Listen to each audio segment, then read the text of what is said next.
தன்னை உடையவர்களின் உயிரை வாங்கக்கூடிய இந்த பொருளாசை குறித்து கர்த்தர் என்ன சொல்றார்? எச்சரிக்கையா இருங்கப்பா, விளையாட்டு இல்லை. பொருளாசை குறித்து அவன் என்னுடைய சொத்தை பிரிச்சு தாங்க ஆண்டவரேன்னு கேட்கிறான். கேட்ட ஸ்பீட்ல ஆண்டவர் சொல்றாரு, பொருளாசை குறித்து எச்சரிக்கையா இருங்கள். அது தொடர்ந்து என்ன சொல்லுகிறார்? ஏனெனில் ஒருவனுக்கு எவ்வளவு திரளான ஆஸ்தி இருந்தாலும் அது அவனுக்கு என்ன இல்லையா? ஜீவன் இல்லையா? அப்படின்னா அவன் என்ன டெட் பாடியாவா சுத்திட்டு இருக்கிறான்? நம்ம போன முறை சந்தித்தப்போ இவர்களை போல செய்யக்கூடாதுன்னு சொல்லி கர்த்தர் 2 காரியத்தை பற்றி பேசினார். என்ன 2 காரியத்தை பற்றி பேசினார்? இவர்களை போல ஜெபம் பண்ணக்கூடாது, அவர்களை போல உபவாசம் பண்ணக்கூடாது. அவங்க மாயக்காரரை போல ஜெபம் பண்ணுறாங்க, மாயக்காரரை போல உபவாசம் பண்ணுறாங்க. நீங்கள் அவர்களை போல செய்யாதிருங்கள்னு சொல்லி சொல்கிறார். இப்போ இதில் இந்த உபவாசத்தை பற்றி நம்ம கடைசியாக பார்த்து முடித்தோம். அதில் நான் உங்களோட பகிர்ந்து கொள்ளும்போது உபவாசத்தை பற்றி ஒரு 2 பாயிண்ட் சொல்ல மறந்துட்டேன். வீட்டில் பிள்ளைங்க ஏதாவது வேணும்னு சொல்லி கேட்டு நீங்கள் கொடுக்கலன்னு சொன்னாக்கா பிள்ளைங்க என்ன செய்வாங்க? அடம் பிடிப்பாங்க. அந்த அடம் பிடிக்கிறதுல ஒன்று, உளுந்து புரண்டு அழுகிறது ஒன்று, அதில் ஒன்று என்னன்னு சொன்னால் சாப்பிட மாட்டாங்க. சாப்பிட மாட்டேன்னு சொல்லி அடம் பிடிப்பாங்க.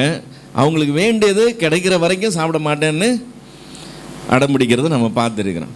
தேவனிடத்தில் அநேக காரியங்களை கேட்கறதெல்லாம் கிடைக்கிறது இல்லை. ஸோ நமக்கு வேண்டிய காரியம், நம்ம எதிர்பார்க்கிற காரியம் தேவன் கொடுக்கலன்னு சொன்ன உடனே உபவாசம் இருந்து கேட்கிறேன்னு சொல்லி ஆரம்பிக்கிறாங்க. இப்போ தேவன் ஒரு காரியத்தை கேட்டு கொடுக்கல, நான் அதை உபவாசம் இருந்து கேட்டு பெற்றுக்கொள்ள போகிறேன்னு சொன்னால், இப்போ இவங்க என்ன செய்கிறாங்க? ஆக்சுவலாக வீட்டில் குழந்தைங்க எப்படி அடம் பிடிக்குமோ அதே மாதிரி தேவன் முன்னால் அடம் பிடிக்கிறாங்க. தேவன் யார் என்று சரியாக தெரியாதவங்க தான் இந்த வேலையெல்லாம் செய்வாங்க. தேவனுக்கு எது நமக்கு தேவைன்னு அவருக்கு தெரியும். அப்படி தெரிந்திருக்கும் போது அந்த தேவன் அவைகளெல்லாம் சேர்த்து கொடுப்பாருன்னு நமக்கு தெரிந்திருக்கும் போது நம்ம வாயிலேருந்து சொல் பிறவாதற்கு முன்னே அவைகளெல்லாம் அறிந்திருக்கிற தேவன் நம்ம ஜெபம் பண்ணுறதுக்கு போய் முட்டி போடுறதுக்கு முன்னாடியே நம்ம என்னத்துக்காக வந்திருக்கிறோம் நம்ம பற்றி அறிந்த தேவன் முன்னால் இருக்கிறோம்னு இருக்கும்போது அவர் முன்னாடி அடம் பிடிக்கிறதுங்கிறது யாரும் செய்ய மாட்டாங்க. ஆனால் இவங்களுக்கு சரியாக தெரியாததுனால சின்ன பிள்ளைங்களை போல தேவன் முன்னால் நாங்கள் உபவாசம் இருக்கிறோன்ற பேரில் தேவனை நிர்பந்தம் பண்ண முயற்சி செய்கிறாங்க. தேவன் ரொம்ப பெரியவரை பார்த்துக்கங்க. தேவனை நீங்களும் நானும் அப்படி ஒரு நெருக்கத்துக்கு உட்படுத்தி அவரை என்ன செய்ய முடியாது? நிர்பந்திக்க முடியாது. ஸோ அது செய்கிறத நாம் நிறுத்திடணும். உபவாசம் என்கிற பேரில் தேவன் முன்னாடி என்ன செய்யக்கூடாது? அடம் பிடிக்கக்கூடாது. 2வது காரியம் என்னன்னு சொன்னால், நாம் எல்லாருமே இந்து பேக்ரவுண்ட்லேருந்து வந்திருக்கோம். நம்முடைய மூதாதையர்கள் அல்லது நம்மளே கூட நிறைய பேர் இந்து மார்க்கத்திலேருந்து வந்திருக்கிறோம். எனவே அந்த மார்க்கத்தில் உள்ள அநேக காரியங்கள் நம்முடைய கிறிஸ்தவ மார்க்கத்துக்குள்ளே வந்துடுறதை நம்ம பார்க்குறோம். அந்த மதத்தில் உள்ள நம்பிக்கை நிறையா கிறிஸ்தவ சாயம் பூசப்பட்டதாய் நம் மத்தியில் விசுவாசம் என்கிற போர்வையில் நடமாடுகிறதை பார்க்க முடியும். அதில் ஒன்று என்னன்னு சொன்னால், உபவாசம் என்கிறதை தேவன் முன்னால் தவம் இருக்கிறது என்ற அந்த காரியத்தோடு ஒப்பிட்டு கொள்ளுகிறது. நம்மளை அறியாமலே, வேணும்னு இல்லை, நம்மை அறியாமலேயே தவம் இருக்கும்போது எப்படி இருக்கிறாங்க? முனிவர்கள் தவம் இருந்தாங்கன்னு சொல்லி பார்க்குறோம். தவம் இருக்கிறது எதுக்காக தவம் இருக்கிறாங்க? ஏதோ ஒரு குறிக்கோளுக்காக, ஒரு வரத்தை பெற்றுக்கொள்ளணுங்கிறதுக்காக தவம் இருக்கிறாங்க. அப்படி தவம் இருக்கிறவர்களுடைய தவத்தை கெடுக்கிறதற்கு அந்த தெய்வம் என்ன செய்து நிறைய முயற்சிகளை மேற்கொள்ளுது. அவங்களுடைய மனதை இது பண்ணுறதுக்காக, கலைய பண்ணுறதுக்காக, அவங்களுடைய தவத்தை கெடுக்கிறதுக்காக நிறைய முயற்சிகள் மேற்கொள்ளுது. அந்த தடைகளெல்லாம் தாண்டி அவங்க சக்ஸஸ்ஃபுல்லாக தவத்தை இருந்தாங்கன்னு சொன்னாக்க அந்த தெய்வம் அவங்க கேட்குற வரத்தை கொடுத்து தான் ஆக வேண்டும் என்கிற ஒரு கட்டாயம் இருக்கிறது. நாம் இந்து புராணங்களில் நம்ம கேட்குறோம், கதைகளில் நாம் கேட்குறோம். நாம் அதை அப்படி பார்க்கும்போது தேவனிடத்துலேருந்து சில காரியங்களை கேட்டு பெற்றுக்கொள்ளுகிறதுக்காக உபவாசம் இருந்து தேவனை என்ன சொல்கிறது, வேறு வழியில் அவர் கொடுத்து தான் ஆகணும் என்கிற அளவுக்கு நாங்கள் உபவாசம் இருந்து, கடுமையான உபவாசம் இருந்து நாங்கள் அதை பெற்றுக்கொள்கிறோம். அப்படி நாங்கள் இருக்கும்போது எங்களுக்கு நிறையா தடைகள் இருக்குது. உபவாசம் இருக்கும்போது பிசாசு ரொம்ப போராட்டங்களை கொண்டு வர்றான், இப்படியெல்லாம் கதை சொல்கிறத நம்ம பார்த்துருக்குறோம். இயேசு கிறிஸ்து உபவாசம் இருந்தப்போ பிசாசு என்ன செய்தான், வந்து அவரை 40 நாள் சோதித்தான்னு சொல்லி வேதத்தையே புரட்டி சொல்கிறத நம்ம பார்த்துருக்குறோம். இயேசு உபவாசம் இருந்தப்போ பிசாசு சோதிக்கலை, பிசாசு சோதித்தப்போ இயேசு உபவாசம் இருந்தார். இதுக்கும் அதுக்கும் பெரிய வித்தியாசம் இருக்குது. நமக்கு கஷ்டம் வரும்போது, சோதனை வரும்போது உபவாசம் இருக்கிறது வேற. நான் உபவாசம் இருக்கிறதுனால எனக்கு சோதனை வர்றதுன்னு சொல்கிறது வேத சத்தியமே கிடையாது. வேத சத்தியமே இல்லாதது நம்முடைய இந்து முறைப்படி இருக்கிற அந்த தவம் இருக்கிற காரியத்தை உபவாசத்தோடு கொண்டு வந்து இருக்கிறது. சரி, ஒரு காரியத்தை தேவன் உங்களுக்கு கொடுக்கறது இல்லைன்னு தீர்மானம் பண்ணிட்டார்னா நீங்கள் உங்கள் வாழ்நாள் பூரா தவம் இருந்தாலும் கிடைக்காது. ஏன்னா அவர் சர்வலோகத்துக்கும் அதிபதி. அவர் சொல்ல ஆக, அவர் கட்டளையிட நிற்க, அவர் சொன்னது தான், அவர் நினைக்கிறது தான். நீங்கள் அதை மாற்ற முடியாது. நம்ம கர்த்தருடைய மனதை நம்மளுடைய உபவாசத்தின் வலிமையினால் மாற்றிடலாம்னு நினச்சிங்கன்னா நீங்கள் ஒரு தெய்வம் இல்லாத ஒரு காரியத்துக்கு முன்னாடி இவங்க எப்படி தவம் இருந்து அந்த தெய்வம் இல்லாததை தங்களுடைய தவத்தின் வலிமையில் கட்டுப்படுத்துகிறாங்களோ அதுபோல் உபவாசத்தின் வலிமையில் கட்டுப்படுத்தலாம் என்கிற நினைப்பு இதெல்லாம் நம்ம மத்தியில் இருக்குது. அடம்பிடிக்கிறதுன்னு சொல்லி ஒன்று இருக்குது, அதே மாதிரி தவம் இருக்கிறதுன்ற அடுத்ததும் இருக்குது.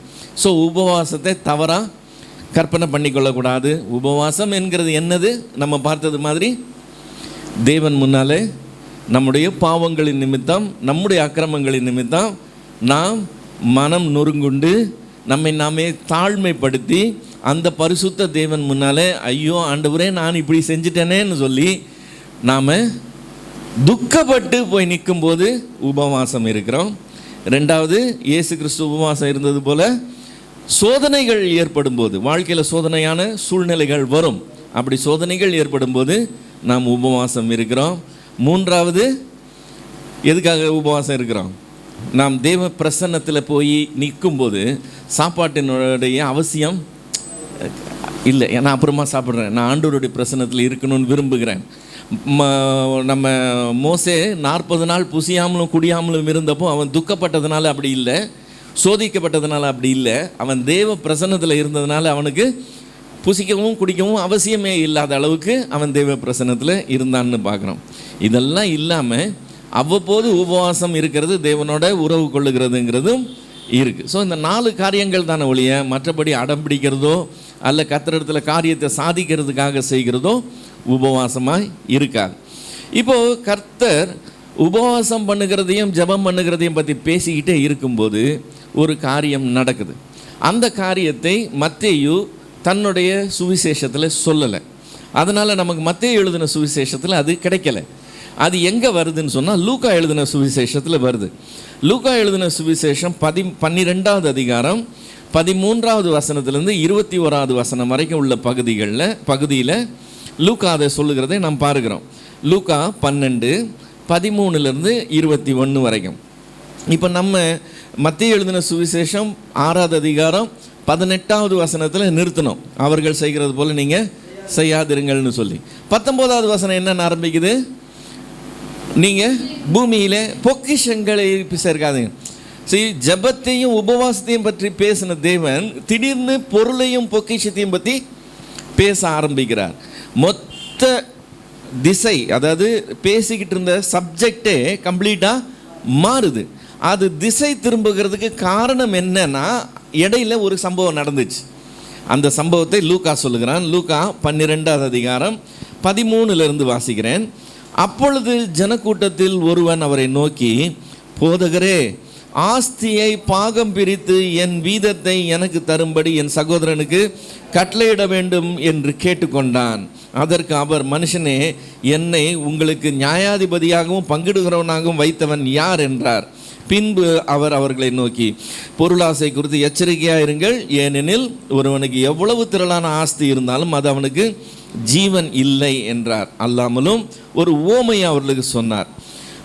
ஐஸ்வர்யம் உள்ள ஒருவனுடைய நிலம் நன்றாய் விளைந்தது. அப்பொழுது அவன், நான் என்ன செய்வேன், என் தானியங்களை சேர்த்து வைக்கிறதுக்கு இடமில்லையே.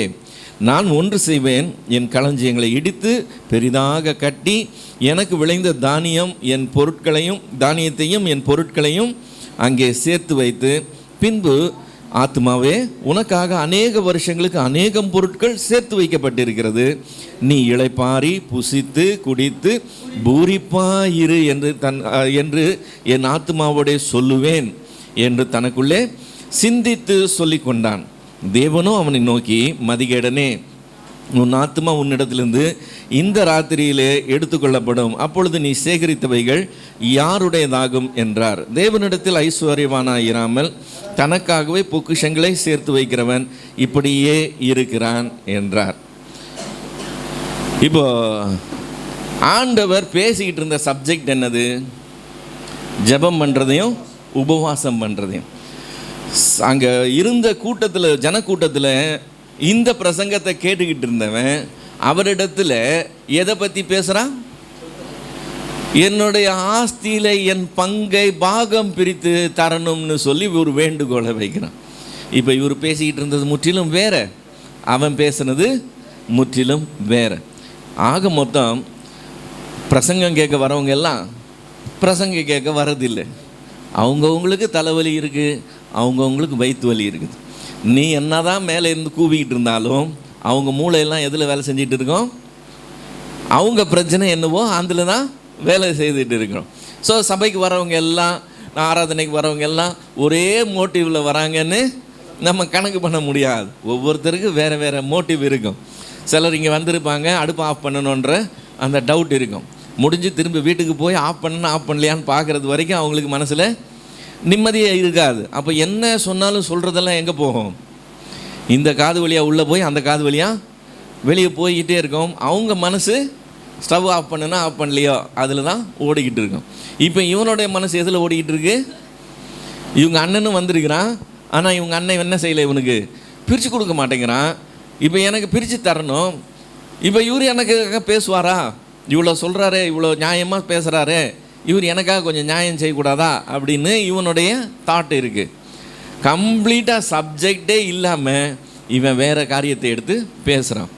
இப்போ வேறு காரியத்தை எடுத்து பேசும்போது கர்த்தர் தான் பேசிக்கிட்டு இருந்த அந்த பொருளை விட்டு திசை திரும்பி பொருளும் பொன்னும் பற்றி பேச ஆரம்பிக்கிறார்.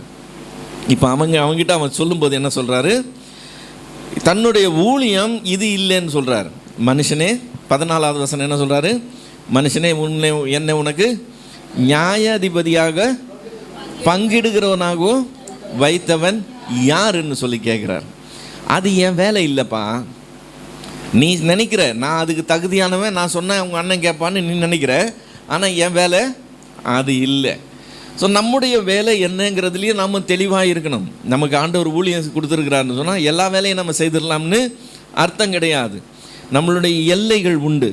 அந்த எல்லையை நாம் சரியாக தெரிஞ்சுக்கிட்டு அந்த எல்லைக்கு உள்ளே நம்ம செயல்படுறவங்களாக இருந்தோம்னா ஊழியமாக இருக்கும். எல்லா பக்கமும் ஓடுறவங்களாக இருந்தோம்னா எந்த வேலையும் நம்ம உருப்படியாக செய்திருக்க மாட்டோம். எல்லாத்துலேயும் அரைக்குறையாக நின்றுக்கிட்டு இருப்போம். அதுக்கு பதிலாக கோடு கிழித்து இதுதான் என்னுடைய எல்லை, இந்த எல்லை தான் கர்த்தர் எனக்கு கொடுத்துருக்கிறார், இந்த வேலையை தான் நான் செய்வேன். அடுத்த வேலையை கொண்டு வந்து யாராவது கொடுத்தாங்கன்னா என்ன சொல்லணும்? எனக்கு அது ஊழியம் இல்லை, அது என் வேலை இல்லை. நிறைய இடத்துல ஊழியம் செய்ய போகும்போது ஐயா வர்ஷிப்பையும் சேர்ந்து நடத்துகிறீங்களான்னு சொல்லி கேட்பாங்க. இப்போ வர்ஷிப்பையும் சேர்ந்து நடத்தணும்னு எனக்கும் ஆசை இருக்கலாம்.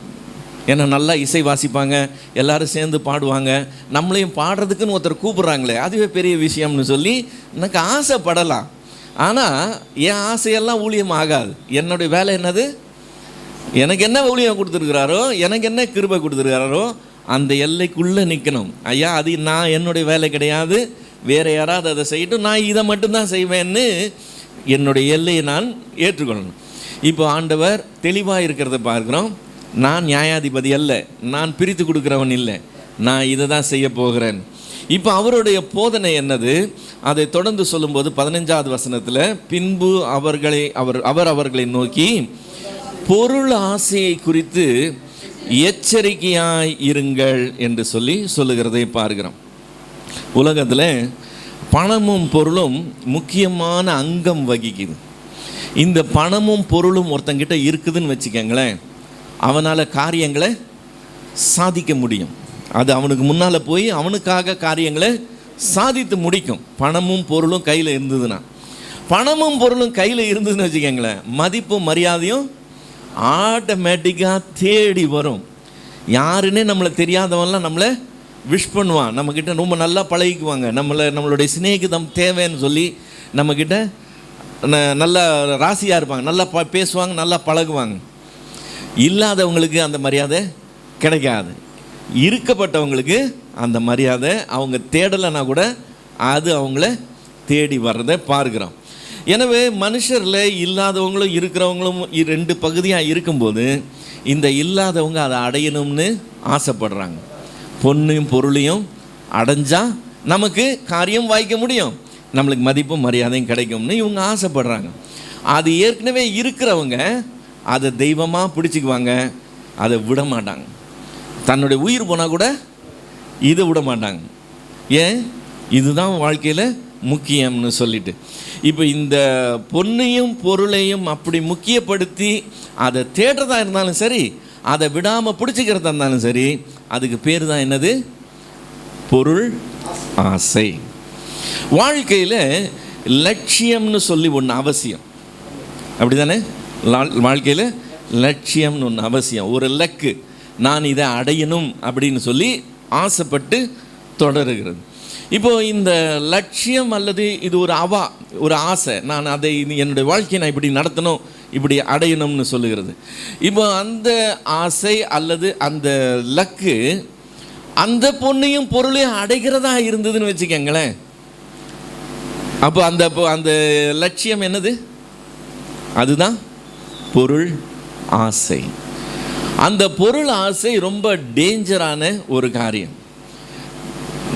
லக்கு இருக்கிறது நல்ல காரியம்தான். வாழ்க்கையில் லக்கு இல்லாமல், ஒரு லட்சியம் இல்லாமல் வாழ்க்கையை நடத்தக்கூடாது. அப்படியே காற்றுல அடிச்சுக்கிட்டு போகிற தூசி மாதிரி நம்ம பறக்க முடியாது. நமக்குன்னு சொல்லி ஒரு லக்கு இருக்கணும், நம்ம அதை நோக்கி தான் போகிறோம்.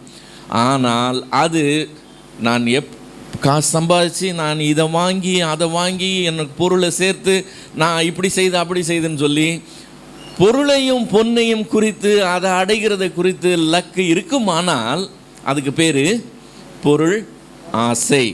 இப்போ இந்த பொருள் ஆசையை பற்றி வேதம் ஏராளமான எச்சரிக்கை கொடுக்குது. நீதிமொழிகளின் புஸ்தகம் 1ஆம் அதிகாரம் 19ஆவது வசனத்தில், நீதிமொழிகள் 1:19, பொருளாசை உள்ள எல்லாருடைய வழியும் இதுவே, இது தன்னை உடையவர்களின் உயிரை வாங்குமா. இது எப்படி தன்னை உடையவர்களின், இதுதான் வேணும்னு அவங்க வச்சிருக்கிறாங்க, ஆனால் அது என்ன செய்தான்? அவங்களே சாக அடிக்கிற காரியமாக இருக்கான், அவர்களை உள்ளே இருந்தே காலி பண்ணுகிற ஒரு காரியமாக இருக்குது. அது அவங்களுக்கு தெரியல. அது தன்னை உடையவர்களின் உயிரை வாங்கும். எபேசியர் 5ஆவது அதிகாரம் 5ஆவது வசனத்தில் பவுல் சொல்லும்போது, எபேசியர் 5:5, விபசாரக்காரனாவது அசுத்தனாவது விக்கிரக ஆராதனைக்காரனாகிய பொருளாசைக்காரனாவது தேவனுடைய ராஜ்யமாக கிறிஸ்துவின் ராஜ்யத்திலே சுதந்திரம் அடைவதில்லை என்று அறிந்திருக்கிறீர்களே என்று சொல்லுகிறதை பார்க்கிறோம். ஸோ தேவனுடைய ராஜ்யத்தில் சுதந்திரம் அடைய முடியாது, அங்கே பங்கு பெற முடியாதுன்னு சொல்லி 3 பேரை சொல்லுகிறான். ஒன்று விபசாரக்காரன், இன்னொன்று அசுத்தமானவன். இது 2 நமக்கு தெரியும். ஆனால் இதுக்கு ரெண்டுத்துக்கும் ஈக்குவலாக வைக்கிற அடுத்த காரியம் என்னது? விக்கிரகாராதனை இல்லை, பொருளாசை. இந்த பொருளாசை எதுக்கு ஒப்பா சொல்லுகிறான்? விக்கிரக ஆராதனைக்காரனாகிய பொருளாசைக்காரன் என்று சொல்லி சொல்லுகிறதை பார்க்கிறோம். அதனால் தீமோத்தேயுக்கு எழுதும்போது, உனக்கு தேவ பக்தி இருக்குது, ஆனால் அந்த தேவ பக்தி எப்படி இருக்கணும்? 6ஆவது அதிகாரம் 6ஆவது வசனம் என்ன சொல்லுது? போதும் என்கிற மனதுடனே கூடிய தேவ பக்தி இருக்கிறது தான் மிகுந்த ஆதாயம் என்று சொல்லி வேதம் சொல்லுகிறதை பார்க்கிறோம். எனவே தன்னை உடையவர்களின் உயிரை வாங்கக்கூடிய இந்த பொருளாசை குறித்து கர்த்தர் என்ன சொல்கிறார்? எச்சரிக்கையாக இருங்கப்பா, விளையாட்டு இல்லை. பொருளாசை குறித்து அவன் என்னுடைய சொத்தை பிரித்து தாங்க ஆண்டவரேன்னு கேட்குறான். கேட்ட ஸ்பீடில் ஆண்டவர் சொல்கிறாரு, பொருளாசை குறித்து எச்சரிக்கையாக இருங்கள். அது தொடர்ந்து என்ன சொல்லுகிறார்? ஏனெனில் ஒருவனுக்கு எவ்வளவு திரளான ஆஸ்தி இருந்தாலும் அது அவனுக்கு என்ன இல்லையா? ஜீவன் இல்லையா. அப்படின்னா அவன் என்ன டெட் பாடியாவா சுற்றிட்டு இருக்கிறான்? ஜீவனோட தான் இருக்கிறான். நம்மளை பொறுத்த வரைக்கும் ஜீவன் இருக்குன்னா என்ன அர்த்தம்? உயிர் இருக்குன்னு அர்த்தம். உயிர் போயிடுச்சு, அவன் சடலமாயிட்டான்னு சொன்னால் அவன் மரித்து போயிட்டான், ஜீவன் இல்லைன்னு நம்ம ஒப்புக்கொள்கிறோம். ஆனால் கர்த்தர் சொல்லுகிற வேறு காரியமே வேறு. அந்த ஜீவன் இருக்குது, ஜீவன் இல்லை அப்படிங்கிறதே டோட்டலாக வேறு. ஒரு இடத்துல சொல்லும்போது சொல்கிறாருல்ல, தன் ஜீவனை இழக்கிறவன் அதை பெற்றுக்கொள்வான். மத்தேயு 16வது அதிகாரம் 25வது வசனம். தன் ஜீவனை காப்பாற்றணும்னு நினைக்கிறவன் அதை இழந்து போவானா, எண்ணாமத்து நிமிஷம் அதை இழந்து போகிறவன் அதை பெற்றுக்கொள்ளுகிறான்னு சொல்கிறார். இப்போ உயிரோடு இருக்கிறவங்க ஜீவனை இழக்கிறாங்க, உயிரோடு இருக்கிறவங்களே ஜீவனை பெற்றுக்கொள்ளுகிறாங்க. இப்போ இவர் சொல்லுகிற ஜீவன் டோட்டலாக டிஃப்ரெண்ட்டான ஒரு காரியம். இப்போ ஏனெனில் ஒருவனுக்கு எவ்வளவு திரளான ஆஸ்தி இருந்தாலும் அது அவனுக்கு ஜீவன் இல்லைன்னு அவர் சொல்லும்போது ஆக்சுவலாக என்ன மீன் பண்ணுறாருன்னு சொன்னால், உனக்கு எவ்வளவு காசு இருந்தாலும் சரி, உன் காசை வச்சு நீ என்ன வாங்க முடியாது? மெய்யான ஜீவனை, அந்த நித்திய ஜீவனை உன்னுடைய காசு வச்சு வாங்கிட முடியாது. நீ உலகத்தில் எல்லாத்தையும் வாங்கலாம், எல்லாத்துக்கும் ரேட் இருக்குது. அந்த ரேட்டை நான் கொடுத்தேன்னு சொன்னால் நான் நினைக்கிறதெல்லாம் வாங்க முடியும். எனக்கு வாங்கக்கூடிய கெப்பாசிட்டி இருக்கா இல்லையாங்கிறது தான் காரியம். ஸோ அதனால் நான் நிறையா சேர்த்து வச்சேன்னா, ஏராளமாக என்கிட்ட இருந்ததுன்னா நான் நினச்சதெல்லாம் எனக்கு கிடைக்கும்னு சொல்லி வாழலாம். ஆனால் நீங்கள் எவ்வளவு காசு இருந்தாலும் சரி, ஒருவனுக்கு எவ்வளவு சொத்து இருந்தாலும் எவ்வளவு பொருள் இருந்தாலும் அது அவனுக்கு என்னவா இல்லையா, அவனுக்கு ஜீவனை கொண்டு வந்து கொடுக்குற காரியமாக இருக்காது. அதை எக்ஸ்பிளைன் பண்ணி சொல்கிறதுக்கு ஒரு ஓமை சொல்கிறார். தொடர்ந்து சொல்லுகிற ஓமை என்னது? ஒரு மனுஷன் இருந்தான், அந்த மனுஷன் அவனுடைய நிலம் ஏராளமாய் விளைந்தது. அவன் தன்னுடைய வைக்கிறதுக்கு இடமில்லை, வேற ஒரு சபை பெருசாக கட்டணும். பெருசாக கட்டி அதில் எல்லாத்தையும் சேர்த்து வச்சு இனிமேல் புசித்து குடித்து இளைப்பாரி பூரிப்பாய் இருக்கலாம்னு சொல்லி அவன் நினைக்கிறான். அப்படி நினைக்கும்போது ஆண்டவர் அவனை பார்த்து சொல்கிறாராம், 20வது 21வது வசனத்தில், தேவனோ அவனை நோக்கி, லூக்காவில், நான் இப்போ லூக்காவில் இருக்கிறேன், லூக்கா 12வது அதிகாரம் 20வது 21வது வசனம். தேவனோ அவனை நோக்கி, மதிகேடனே, உன் ஆத்துமா உன்னிடத்திலிருந்து இந்த ராத்திரியிலே எடுத்துக்கொள்ளப்படும், அப்பொழுது நீ சேகரித்தவைகள் யாருடையது ஆகும்? நம்மளுடைய மரணம் நிச்சயம். ஆனால் அதில் அதிர்ச்சி என்னன்னா, அது எப்போன்னு தெரியாது. அந்த திடீர்னு சம்பவிக்குது பாருங்க, நாம் நினைக்காத நேரத்தில் திடீர்னு சம்பவிக்குது பாருங்க, நம்ம எதிர்பாராத நேரத்தில் சம்பவிக்குது பாருங்க, அதுதான் அதில் அதிர்ச்சிக்கான காரியம். மரணம் நமக்கு வரப்போகுதுங்கிறது நமக்கு அதிர்ச்சி இல்லை, அது நமக்கு தெரியும். ஆனால் அது எப்போங்கிறது தெரியாது, எப்போங்கிறது தெரியாது. வேலைக்கு கிளம்பி போனவங்க திரும்பி சடலமாக வர போகிறோம்னு தெரியாது. எனக்கு தெரிஞ்ச ஒருத்தர் பேங்க்கில் ஒர்க் பண்ணுறாரு. பேங்க்கில் ஒர்க் பண்ணும்போது பேங்க்கில் சொல்லியிருக்கிறாரு, எனக்கு ஒரு மாதிரி இருக்குன்னு. பக்கத்தில் இருக்கிற கிளினிக்கு கூட்டி போயிருக்காங்க. கிளினிக்குள்ளே ஒரு நடந்து உள்ளே போன மனுஷன் உள்ளே படுக்க வச்சு ஒரு டெஸ்ட் பண்ணியிருக்கிறாங்க. நல்லா தான் இருக்கிறாரு, கொஞ்சம் ஒரு மாதிரி அன்ஈஸியாக இருக்குதுன்னு சொல்கிறாரு. சரி, நம்ம ஏதாவது ஹாஸ்பிட்டலுக்கு அனுப்பலாமான்னு பேசிகிட்டு இருக்கும்போது கிளினிக்கில் படுத்த இடத்துல அவர் உயிர் போயிடுச்சு. நடந்து உள்ளே போன மனுஷனை தூக்கிக்கிட்டு வெளியே வராங்க. சின்ன கை குழந்தை இருக்குது வீட்டில், அவ்வளோ இளம் வயசு. அவர் சாவாருன்னு யாருமே சொல்ல முடியாது. அவருக்கு அப்படி ஒன்றும் உடம்புக்கு ஒன்றும் கிடையாது, நல்லா தான் இருந்தார். யாரும் எதிர்பார்க்காத நேரத்தில் அது அதிர்ச்சியாக அந்த காரியம் நடக்கிறதுனால அது பெரிய ஒரு நம்மளை என்ன சொல்கிற ஒரு உழுக்கிற காரியமாக இருக்குது. இப்போ இந்த மனுஷன் கஷ்டப்பட்டு உழைச்சி சம்பாதிச்சு அதெல்லாத்தையும் சேர்த்து வச்சு, அப்பா இனிமேல் நம்ம கொஞ்ச நாளைக்கு நிம்மதியாக இருக்கலாம், சந்தோஷமாக இருக்கலாம், பூரிப்பாக இருக்கலாம், புசித்து குடித்து இளைப்பாறலாம்னு நினைக்கிற அந்த நாளில் ஆண்டவர் சொல்கிறாரு, இன்று ராத்திரி உன் ஆத்துமா உன்னிடத்துலேருந்து எடுத்துக்கொள்ளப்படும், அப்போ நீ சம்பாதிச்சதெல்லாம் யாருடையதாகும்னு சொல்லி கேட்குறாரு. கேட்கும்போது அவனை பார்த்து சொன்ன வார்த்தை என்னது? மதிகேடனேன். 21வது வசனத்தில் ஏன் மதிகேடனேன்னு சொன்னார்னு சொல்கிறாரு. தேவனிடத்தில் ஐஸ்வர்யமானாயிராமல் தனக்காகவே பொக்கிஷங்களை சேர்த்து வைக்கிறவன் இப்படியே இருக்கிறான். தேவனிடத்தில் ஐஸ்வர்யவானாயிராமல் தனக்காகவே பொக்கிஷங்களை சேர்த்து வைக்கிறவன் இப்படியே இருக்கிறான். இது லூக்கால சொல்லிட்டார். இதை இந்த வசனத்தில் இருந்து அப்படியே மத்தேயு எழுதின சுவிசேஷம் 6வது அதிகாரம் 19வது வசனத்துக்கு வந்தோம்னா அது ரெண்டுத்துக்கு இருக்கிற கனெக்ஷன் என்னங்கிறத நம்ம விளங்கி கொள்ள முடியும். மத்தேயு 6வது அதிகாரம் 19வது வசனம் என்ன சொல்லுது? பூமியிலே உங்களுக்கு பொக்கிஷங்களை சேர்த்து வைக்க வேண்டாம், இங்கே பூச்சியும் துருவும் அதை கெடுக்கும், இங்கே திருடரும் கன்னமிட்டு திருடுவார்கள். பரலோகத்திலே உங்களுக்கு பொக்கிஷங்களை சேர்த்து வையுங்கள், அங்கே பூச்சியாவது துருவாது கெடுக்கிறதும் இல்லை, திருடர் கன்னமிட்டு திருடுகிறதும் இல்லை. உங்கள் பொக்கிஷம் எங்கேயோ அங்கே உங்கள் இருதயமும் இருக்கும். இப்போ அந்த மனுஷனுக்கு சொன்ன வார்த்தையோடு இதை லிங்க் பண்ணி பாருங்கள், இதனுடைய அர்த்தம் தெளிவாய் விளங்கிடும். அவனுக்கு மதிகேடன் ஆண்டவர் ஏன் சொன்னாரா?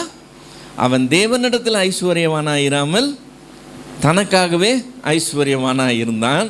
அதனால் நீங்கள் பூமியில் பொக்கிஷத்தை சேர்த்து வைக்காதீங்க, பரலோகத்தில் பொக்கிஷத்தை சேர்த்து வைங்க.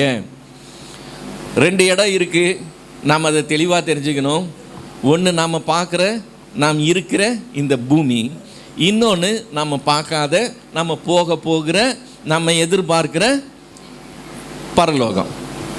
இப்போது பூமியில் நாம் ஜீவிக்கிறோம், இந்த பூமியில் நாம் உழைக்கிறோம், இந்த பூமியில் நாம் சம்பாதிக்கிறோம். நாம் சம்பாதிக்கிறது எல்லாம் அன்னாடைக்கு செலவு பண்ணிடாமல் அதை நம்ம என்ன செய்கிறோம்? கொஞ்சத்தை எதிர்காலத்துக்குன்னு சொல்லி சேர்த்து வைக்கிறோம். அந்த சேர்த்து வைக்கிற காசை நம்ம எப்படி மிச்சம் பிடிச்சி எதில் இன்வெஸ்ட் பண்ணாக்கா எப்படி அதை பெருக்கிறது?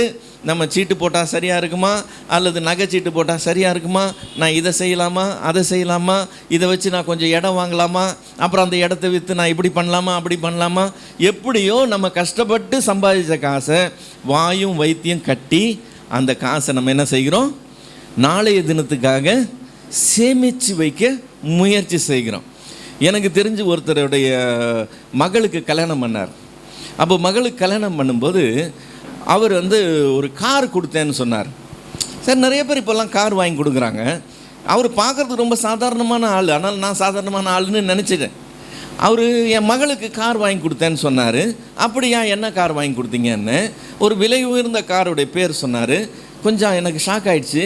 என்ன சொன்னீங்கன்னு கேட்டேன். ஆமான்னு சொன்னார். எவ்வளோவுக்கு வாங்கினீங்கன்னு கேட்டேன். 40 லட்ச ரூபா ஆச்சுன்னு சொன்னார்.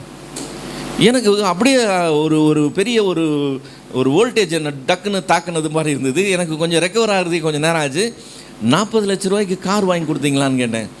அவர் சிரிச்சுட்டு என்னை இன்னொருத்தருக்கு முன்னாடி, அண்ணன் இதுக்கே பயந்துட்டாரு, மற்றதெல்லாம் சொன்னால் எங்கே தாங்க போகிறாருன்னு சொன்னார். என்னவா கல்யாணத்துக்கு அவ்வளோ செலவு பண்ணார்.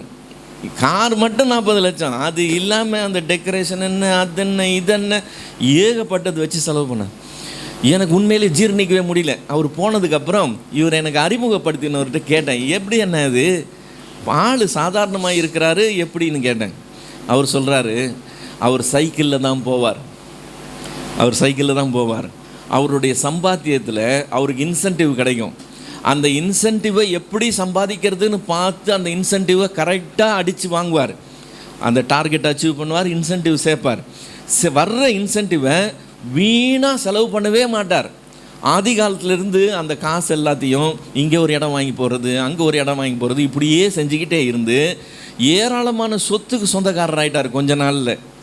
அந்த சொத்தை விற்றா பல கோடி ரூபாய்க்கு அதிபதி ஆனார். அந்த காசை வச்சு மகளுடைய கல்யாணத்தை ஜாம் நடத்தினாருன்னு சொல்லி அறிமுகப்படுத்தினார். அப்போது அன்னைக்கு வாங்கி சந்தோஷமாக இருந்து எல்லார் முன்னாடி பந்தவாக இருக்கிறவனை நம்ம முட்டாள்னு சொல்கிறோம். இது மாதிரி சேர்த்து வைக்கிறவரை நம்ம என்ன சொல்கிறோம்? ஆஹா, என்ன அறிவாக அந்த மனுஷன் செஞ்சுருக்கிறான் பாரியா, பார்க்கறதுக்கு சாதாரணமாக எவ்வளோ புத்தியாக செஞ்சுருக்கிறான்னு சொல்கிறோம். இப்போ பூமியில் சம்பாதிக்கிறது கஷ்டம், சம்பாதித்த சேர்த்து வைக்கிறதுக்கு அறிவும் புத்தியும் அவசியம். அது எல்லாத்தையும் அப்படி செய்து சக்ஸஸ்ஃபுல்லாக செய்கிறவங்கள பார்த்து நம்ம மலைத்து போயிடுறோம். ஓ அப்படியான்னு சொல்லி ஆச்சரியப்படுறோம். ஆனால் பூமியில் சேர்த்து வைக்க வேண்டாம்னு ஆண்டவர் சொல்கிறார். பூமியில் சேர்த்து வைக்கிறது நம்ம புத்திசாலித்தனம்னு சொல்கிறோம், அறிவான காரியம்னு சொல்லி நம்ம பாராட்டுகிறோம். ஆனால் கர்த்தர் சொல்கிறார், நீ பூமியில் சேர்த்து வைக்க வேண்டாம். பூமி மட்டும் இல்லை, பரலோகம்னு ஒன்று இருக்குது, நீ என்ன செய்யணும்? பரலோகத்துக்கு சேர்த்து வைக்கணும்னு சொல்கிறாரு. இப்போ பூமியில் சேர்த்து வைக்க வேண்டாம், பரலோகத்தில் சேர்த்து வைங்கன்னு இந்த 2 வார்த்தை வரும்போது, இதை சேர்த்து வைக்க வேணாம்னு சொல்லிட்டாரு.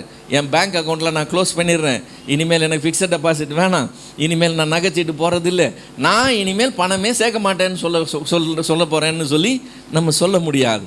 காரணம் என்னென்னா, இங்கே சேர்த்து வைக்கிறத விட நீ அங்கே சேர்த்து வைக்கிறதுல கவனமாக இருக்கணுங்கிற அர்த்தத்தில் தான் சொல்கிறாரு. அதனால் நாம் இதை உஷாராக கவனிக்கணும்.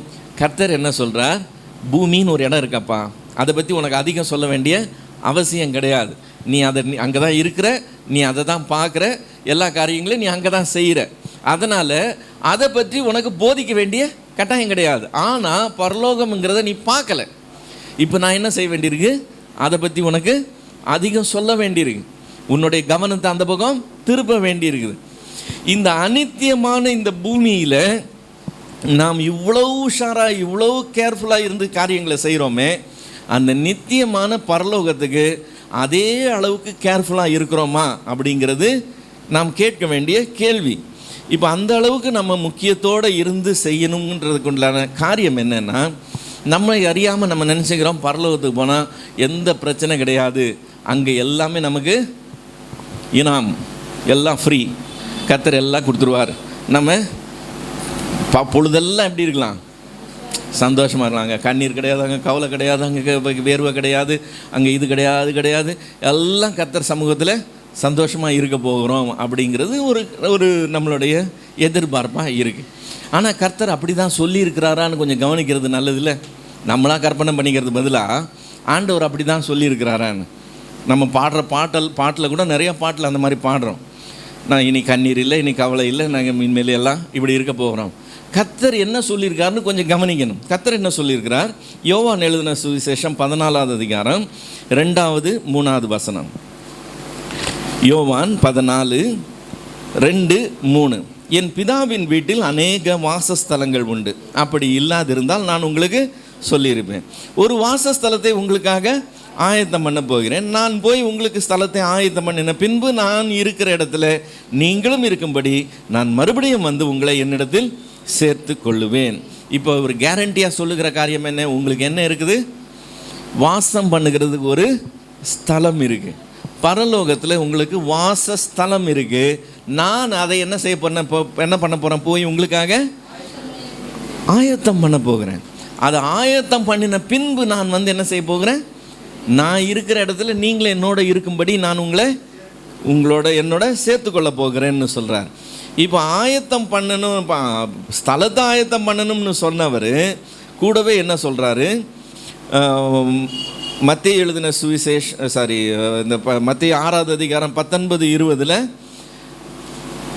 மத்தேயு 6, 19, 20 என்ன சொல்கிறாரு, பரலோகத்திலே உங்களுக்கு பொக்கிஷங்களை சேர்த்து வச்சிருக்கிறேன், வந்து அனுபவிங்கன்னு சொல்ல பாருங்க.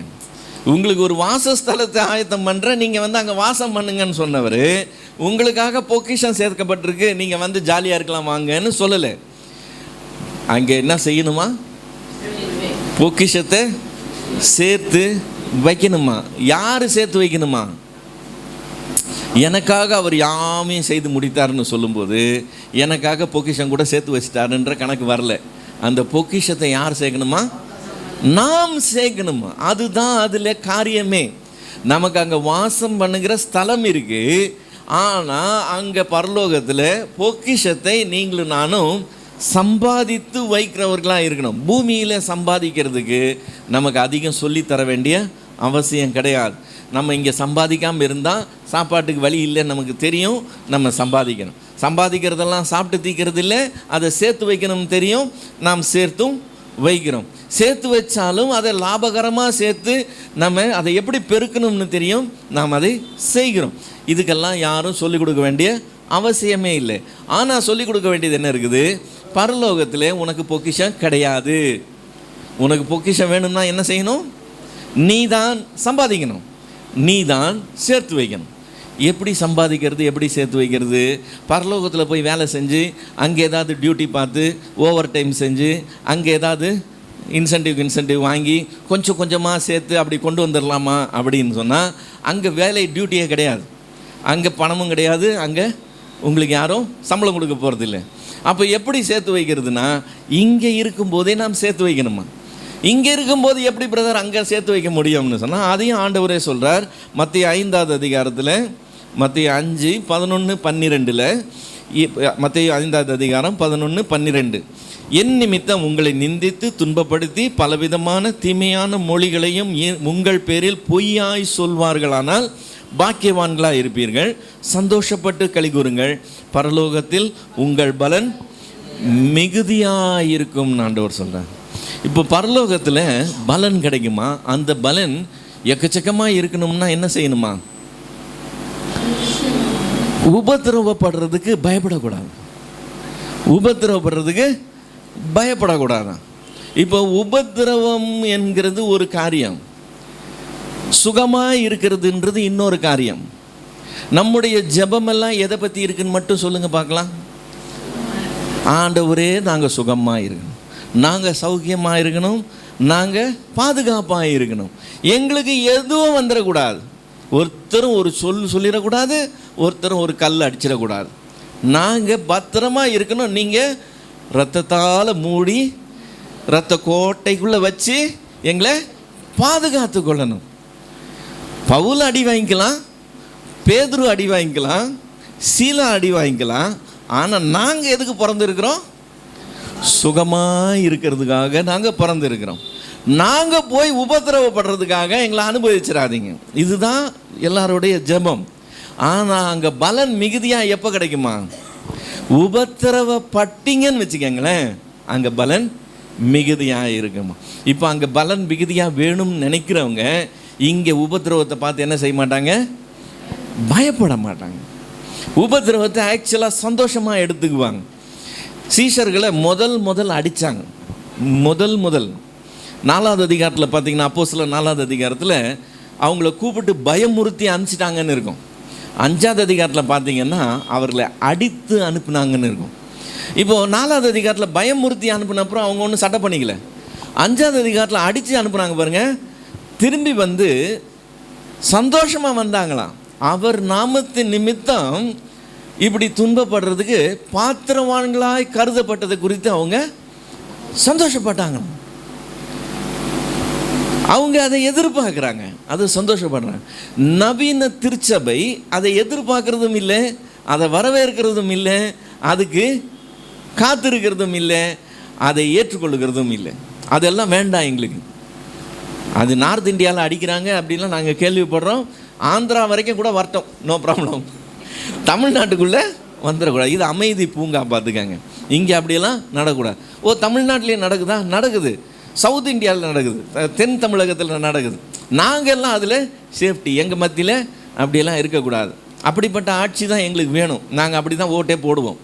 இப்படியே கணக்கு பண்ணி ஒரு ஓட்டம் ஓடிக்கிட்டு இருந்தால் அங்கே கல்லா எப்படி இருக்குமா? அங்கே கல்லா காலியாக இருக்குமா? பலன் மிகுதியாக இருக்கணும்னா இங்கே பயப்படக்கூடாது, இங்கே பயப்படக்கூடாது. ரெண்டாவது, எப்படி அங்கே பொக்கிஷம் சேர்க்கலாமா ஆண்டவர் சொல்லும்போது சொல்லுகிறார். மத்தேயு 19வது அதிகாரம் 25வது வசனத்தில், மத்தேயு 19:25, அதற்கு இயேசு, நீ பூரண சற்குணனாக இருக்க விரும்பினால் போய் உனக்கு உண்டானவர்களை விற்று ஊழியத்துக்கு கொடுன்னு சொல்ல, உனக்கு உள்ளானதை விற்று தரித்திரருக்கு கொடு, அப்பொழுது நீயும் தரித்திரவானாக ஆவாய்ன்னு சொல்ல, நீ விற்று கொடு, அப்போ என்ன ஆகும்? பரலோகத்தில் உனக்கு பொக்கிஷம் உண்டாயிருக்குமா. நீ இங்கே விற்று தரித்திரனுக்கு கொடுத்தனா அங்கே பரலோகத்துக்கு பொக்கிஷம் உண்டாயிருக்கும். அப்போது நம்ம மத்தியில் தேவன் ஏழைகளை வச்சிருக்கிறார். நம்ம நிறையா தடவை பார்த்துருக்குறோம். எதுக்காக வச்சிருக்கிறாருன்னு சொல்லியும் பார்த்தோம். எதுக்காக வச்சிருக்கிறாரு? இருக்கிறவன் இல்லாதவனுக்கு என்ன செய்கிறான்னு கவனிக்கிற தேவனாக இருக்கிறார். அப்படி அதுக்காக செய்கிறவனை அவர் என்ன செய்கிறாராம்? பரலோகத்தில் அவன் அக்கௌண்ட்டில் பொக்கிஷம் அதிகமாக சேர்க்கிறவராக இருக்கிறார். லூக்கா எழுதின சுவிசேஷம் 12வது அதிகாரம் 31வது வசனத்தில் அதை இன்னொரு தடவை சொல்லுகிறதை பார்க்கிறோம். லூக்கா 12:31, உங்களுக்கு உள்ளவைகளை விற்று பிச்சை கொடுங்கள், பழமையாய் போகாத பணப்பொய்களையும் குறையாத பொக்கிஷத்தையும் பரலோகத்திலே உங்களுக்கு சம்பாதித்து வையுங்கள்னு வசனம் சொல்லுது. ஸோ நாம் சம்பாதித்து வைக்க வேண்டியதை நாம் தான் சம்பாதித்து வைக்கணும். நமக்காக வேற யாராவது சம்பாதித்து வைப்பாங்க, சேர்த்து வைப்பாங்கன்னு நம்ம எதிர்பார்க்க முடியாது. பரலோகத்தில் வாசஸ்தலம் உண்டா? வாசஸ்தலம் உண்டு. ஆனால் பரலோகத்தில் பொக்கிஷம் உண்டா? பொக்கிஷம் தானாக உண்டாகாது. நாம் இங்கேருந்து சம்பாதிக்கணும், நாம் இங்கேருந்து சேர்த்து வைக்கணும். நாம் சம்பாதித்து சேர்த்து வைக்கும் போது அங்கே உண்டாகும். நமக்கு இந்த உலகம் கண்ணுக்கு தெரியுது, இந்த பூமி கண்ணுக்கு தெரியுது. இந்த பூமியில் சம்பாதிக்கணும்னு தெரியும், சேர்த்து வைக்கணும்னு தெரியும். ஆனால் அது கண்ணுக்கு தெரியல. அங்கேயும் சம்பாதிக்கணும், அங்கேயும் சேர்த்து வைக்கணும். பரலோகம்னு ஒரு இடம் இருக்குது, பூமின்னு ஒரு இடம் இருக்குது. நீ பூமியில் சேர்த்து வைக்க வேண்டாம், அங்கே சேர்த்து வைக்கணும்னு சொல்லக்கூடிய அளவுக்கு இதை விட அதுக்கு அதிக முக்கியத்துவம் கொடுக்கணும். அப்படி செய்கிற தேவ பிள்ளைகளாக நாம் இருந்தோம்னு சொன்னால் நம்முடைய காரியம் வித்தியாசமாக இருக்கும். இப்போது ஆண்டவர் மத்தேயு எழுதின சுவிசேஷம் 6வது அதிகாரம் அந்த 21வது வசனம் முடிஞ்ச உடனே 22வது வசனத்தில் கண்ணை பற்றி பேச ஆரம்பிக்கிறார். கண்ணை பற்றி என்னன்னு சொல்கிறாரு? 22, 23வது வசனம், கண்ணானது சரீரத்தின் விளக்காயிருக்கிறது. உன் கண் தெளிவாக இருந்தால் உன் சரீரம் முழுவதும் வெளிச்சமாக இருக்கும். உன் கண் கெட்டதாக இருந்தால் உன் சரீரம் முழுவதும் இருளாக இருக்கும். இப்படி உன்னில் உள்ள வெளிச்சம் இருளாக இருந்தால் அவ்விருள் எவ்வளவு அதிகமாக இருக்கும் என்று சொல்லி ஆண்டவர் இங்கே சொல்கிறார். இப்போ இதே வார்த்தையை நம்ம லூக்கா எழுதின சுவிசேஷத்தில் பார்க்குறோம். ஆனால் லூக்கா சம்பந்தம் இல்லாத ஒரு இடத்துல அதை கொடுத்துருக்கிறதுனால அது எந்த இடத்துல இந்த வார்த்தை வருதுன்னு நமக்கு அர்த்தம் கிடைக்காம போகுது. லூக்கா 11வது அதிகாரம் 34, 35 வசனத்தில் இந்த வார்த்தைகள் வருது. லூக்கா 11, 34, 35. ஸோ அங்கே சம்பந்தம் இல்லாத ஒரு இடத்துல வந்துடுது. இப்போ மத்தேயு படிக்கும்போது தான் நமக்கு என்னன்னு தெரியுது. அவர் பொருளாசையை பற்றி பேசிக்கிட்டு இருக்கும்போது கண்ணை பற்றி பேச ஆரம்பிக்கிறார். பூமியில் உங்களுக்கு பொக்கிஷத்தை சேர்த்து வைக்காதீங்க, பரலோகத்தில் பொக்கிஷத்தை சேர்த்து வைங்கன்னு சொல்கிறார். அதை எப்போ சொல்கிறாரு? மதிகேடனே அவனை பார்த்து பேசிட்டு அவன் தேவனிடத்தில் ஐஸ்வர்யவானாக இராமல் தனக்காகவே ஐஸ்வர்யவானாக இருந்தான்னு அவனை காண்பித்துட்டு நீ பூமியில் சேர்த்து வைக்காதே பரலோகத்தில் சேர்த்து வை நமக்கு சொல்லிவிட்டு இம்மிடியேட்டாக என்ன சொல்கிறாரு? கண்ணை பற்றி பேசுகிறார். இப்போ நமக்கு 5 புலன்கள் இருக்குது. என்னென்ன 5 புலன்கள்? நம் கண்களால் காண்கிறோம், காதுகளால் கேட்கிறோம், நாவினால் ருசிக்கிறோம், அப்புறம் வேற என்னது, மூக்குனால முகருகிறோம், அதுக்கப்புறம் நம்மளுடைய தோல் இருக்குல்ல நம்ம தொடுகிறோம், அதனால் நம்ம உணர்ந்து கொள்ளுகிறோம். ஓகே, இந்த 5 புலன்கள் இருக்குது. இப்போ இந்த 5 புலன்களுக்குமே நம்மளுடைய இருதயம் ரெஸ்பாண்ட் பண்ணும். எப்படி ரெஸ்பாண்ட் பண்ணும்? ஒரு உதாரணத்துக்கு சொல்கிறேன். இருட்டு, ஒரு பை ஏதோ கிடக்குது, நீங்கள் அந்த பை கீழே கை விடுறீங்க, ரவுண்டாக பளபளான்னு ஏதோ கையில் படுது. உடனே உங்கள் கை என்ன சொல்லுது? உங்களுக்கு பாம்பாக இருக்குமோன்னு கை சொல்லுது. கை சொன்ன உடனே இருதயம் அதெல்லாம் கிடக்குது விடுதுன்னு சொல்லாது. இருதயம் உடனே அந்த பக்கம் அது பாம்பாக இருக்குமோன்னு போகுது. இப்போது அந்த கை தொட்டு அது பாம்பாக இருக்குமோன்னு ஒரு சென்சேஷன் வருது. அதே டைமில் நீங்கள் தூக்கிட்டு பார்க்குறீங்க, அது ஒரு நைலான் கயிறு. உங்கள் கண் அதை பார்த்துருச்சு. உங்கள் கண் பார்த்ததை நம்புதா, உங்கள் கை தொட்டதை நம்புதா? கண் பார்த்ததை தான் நம்புது. அதே மாதிரி ஏதோ சத்தம் கேட்குது, சிலன்னு சத்தம் கேட்குது. உடனே உங்களுக்கு என்ன தோணுது? ஏதாவது பூச்சிப்பட்ட வீட்டுக்குள்ளே வந்துருச்சான்னு தோணுது. நீங்கள் பார்க்குறீங்க, அது ஒன்றும் இல்லைன்னு உங்கள் கண்ணால் பார்த்துட்டீங்க. கண் பார்க்குறத இருதயம் நம்புதா அல்லது காது கேட்டதை நம்புதா? 5 புலன்கள் இருந்தாலும் இதில் கண்ணை மட்டும்தான் இருதயம் அதிகமாக நம்பும். எல்லா புலனுக்குமே இருதயம் ரெஸ்பாண்ட் பண்ணும். ஆனால் மற்ற ரெஸ்பான்ஸை விட கண்ணுக்கு தான் மரியாதை ஜாஸ்தி. கண்ணு பார்த்துருச்சுன்னு வச்சுக்கோங்களேன், நம்ம என்ன தெரியுமா சொல்லும்போது கூட என்ன சொல்கிறோம்? என் கண்ணால் நான் பார்த்தேன்னு சொல்கிறோம். என் காதால் கேட்டேன்னு சொல்கிறது இல்லை, கண்ணால் பார்த்தேன். தொட்டு உணர்றதை விட கேட்டு உணர்றதை விட நாம் எதை அதிகமாக நம்புவோம்? கண்ணை தான் அதிகமாக நம்புவோம். அதனால் இந்த கண் ரொம்ப ரொம்ப ரொம்ப ரொம்ப பவர்ஃபுல்லான ஒன்று. அது இருதயத்தின் திசையை தீர்மானிக்கிற ஒரு காரியமாய் இருக்குது. இப்போ ஆண்டவர் சொல்கிறாரு, இந்த கண் உனக்கு வெளிச்சம்னு சொல்கிறார். எப்படி? நம்ம டார்ச் லைட் வச்சுருக்கிறோம். இந்த ரூம் இருட்டாக இருக்குன்னு வச்சுக்கோங்க, நீங்கள் கையில் டார்ச் லைட் வச்சுருக்கீங்கன்னு வச்சுக்கோங்க. இப்போ இந்த டார்ச் லைட்டு எந்த பக்கம் அடிக்கிறீங்களோ அந்த பக்கம் உங்களுக்கு தெரியும் இல்லை? டார்ச் லைட்டை பின்னாடி அடிச்சுக்கிட்டா முன்னாடி போகிறோம் இல்லை, முன்னாடி அடிச்சுக்கிட்டு தான் நடந்து வரோம். ஏன்? அப்போ தான் முன்னாடி என்ன இருக்குன்னு நமக்கு தெரியும். ஸோ இந்த கண் வெளிச்சமாக இருக்கான். இந்த கண் எந்த பக்கம் வெளிச்சம் வீசுதோ அந்த பக்கம் இருதயம் திரும்புகிறதா இருக்கு. இப்போ நம்முடைய கண் நமக்கு வெளிச்சம் கொடுத்து நம்மை வழி நடத்துகிற காரியமாக இருக்கு. அப்படி இருக்கும்போது நம்முடைய கண் நம்மை தப்பாக வழி நடத்தினா நம்முடைய நிலை பரிதாபமாக இருக்காது? அதுதான் வெளிச்சம், அதுதான் நம்மளை கொண்டு போகணும்.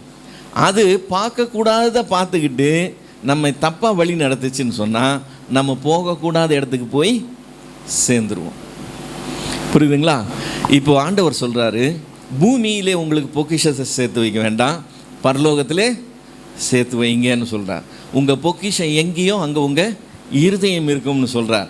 அதே சமயத்தில் கண்ணானது உடலில் உங்களுக்கு வெளிச்சமாக இருக்குது, இது இருளாகாதபடிக்கு உஷாராக இருங்க அப்படின்னு சொல்கிறார். இந்த கண் சரியானதை பார்க்கணும்.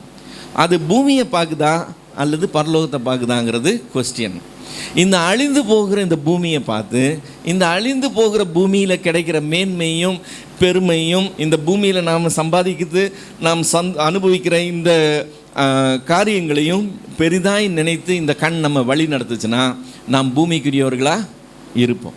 நம்ம அதுக்கு பதிலாக பரலோகத்தை பார்க்கிறவர்களாகவும் பரலோகத்தை நோக்குகிறவர்களாக இருந்தோம்னு சொன்னால் நம்மளுடைய நடவடிக்கை வித்தியாசமாக இருக்கும். ஆண்டவருடைய ஆலோசனை என்னது? நீ சேர்த்து வை ராஜா, இங்கே சேர்த்து வைக்கிறத விட நீ எங்கே சேர்த்து வைக்கணும்? அங்கே சேர்த்து வைக்கிறதுல கவனம் அதிகமாக இருக்கணும். அங்கே என்ன செய்யாது? பூச்சி கெடுக்காது. அங்கே திருடர் கண்ணமிட்டு திருடுகிறது இல்லை, அது பழசாக போகிறது இல்லை. நீ அங்கே பொக்கிஷத்தை சேர்த்து வை, கவனத்தை அங்கே செலுத்துன்னு சொல்கிறார்.